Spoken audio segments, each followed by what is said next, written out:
Our next question sent to CornyDriveThru@gmail.com from Uzi Blanco. What? In Kingsport, Tennessee.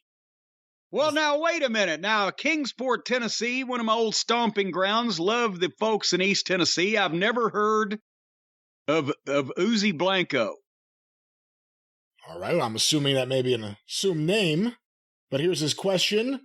I'm writing to ask what you think about WWE using the vocals from the song White Rabbit from Jefferson Airplane during commercial breaks as well as at house shows. What could it mean? Or who could they possibly be teasing using said music? Thank you both for your numerous videos. You helped me get through rough times and make the good times even better. Come on, baby, let the good times roll. Boom, boom, boom, boom. Well, it's supposed to be Bray Wyatt, right? That's what everybody is speculating and pontificating on. I mean, that's what a lot of people are saying, but we don't know for sure. Well, it fits the spookiness, the supernatural aspect of what was going on. Have they played it actually on television, or is it just in commercial breaks and the live events? I believe it's just that, because I haven't heard it. Because it's cheaper. Right. If you put that on TV, you can pay a lot for that.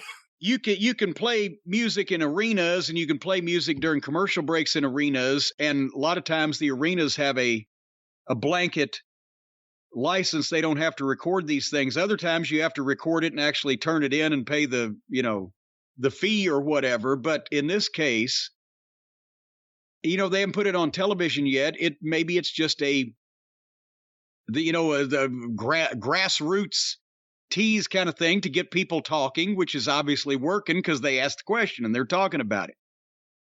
I mean, unless it's somebody that we don't know about to this point, it seems like it fits Bray Wyatt and or some shit that he'd come up with. And now this brings up an interesting thing, because we said the last couple of goddamn years that we watched Bray Wyatt, holy shit, this is fucking rotten. They liked him. Fans liked him. He with the Wyatt family and the spooky lantern and the rocking chair, whatever. Okay. And then suddenly he became an invulnerable supervillain, the Fiend, had gasoline poured on him and didn't set himself, but was set on fire and burned to a crispy critter of Canyon Creek, and all this other Firefly Funhouse, supernatural, hocus pocus, lights going on and off, people teleporting, what the fuck? Get this shit away from me. But then he said, after he was let go, that it was Vince, didn't he? He was blaming Vince for a lot of the creative. He wasn't happy with it. This wasn't what he wanted. We started hearing some stories, and I don't remember where they originally disseminated from, but the idea was that Bray Wyatt or people that were close to him were saying that not everything you saw that's being attributed to him were his ideas. So basically, if that is true, we may need to give this guy another chance.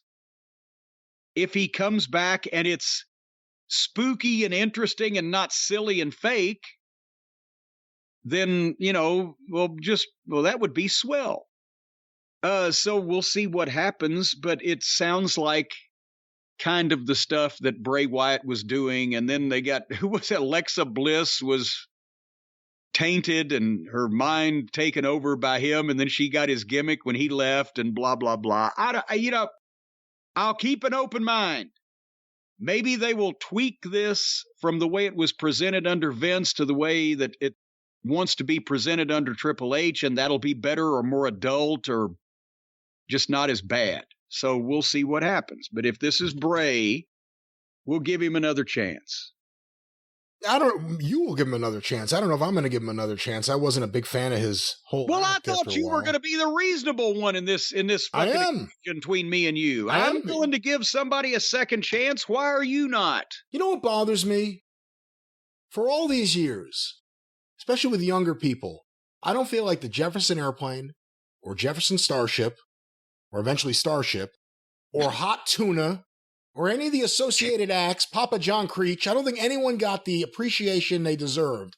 The Doors got a lot of attention, Creedence Clearwater. As years went by, those Paul Kantner solo albums, Jefferson Airplane, didn't get the acclaim that they once did when they first were released. White Rabbit released in 67, right? Now here we are in 2022. Yes. AEW is ruining Jane with Orange Cassidy. And now they're playing They're playing White Rabbit in the middle of WWE shows, which are causing people to try to find clues. My point is, this is such disrespect to the wonderful work of Jefferson Airplane and the iconic voice of Grace Slick. Well, and also, Grace Slick wasn't involved in Starship, was she? She Jefferson. was. Well, hold on. Jefferson Airplane, Jefferson Starship, and then when she quit, wasn't that when they changed to Starship, or was she still around? People were in and out. Jefferson Airplane started up. Their original drummer was Skip Spence. He ended up leaving. He joined Moby Grape, which was one of those great bands that never sold any records, so everyone forgot about them. And then he did a whole bunch of acid and released this great soul album called Ore. Great to some people, impossible to listen to other people. They got their core band together by 67, the core band's together. That band would stay together for a few years. And then people would come in and out. I mentioned Papa John Creech. He all of a sudden starts playing with the band. Jorma Kaukonen, the lead guitarist, and Jack Cassidy, his best friend and bass player, decide they want to go speed skiing, so they leave Jefferson Airplane. That's when Jefferson Airplane kind of starts becoming Jefferson Starship. Originally, it was Paul Kantner, Grace Slick, various other people. Mid-70s, Marty Ballin, who hated everyone. Shouldn't say that. He didn't get along with Grace Slick.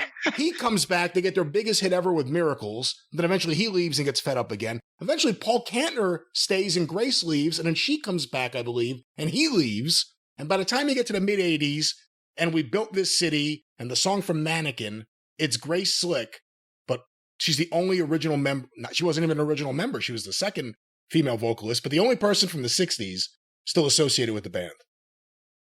Ladies and gentlemen, you have just heard what it would sound like if Tony Khan did a media scrum about Jefferson Airplane. Did everybody take notes?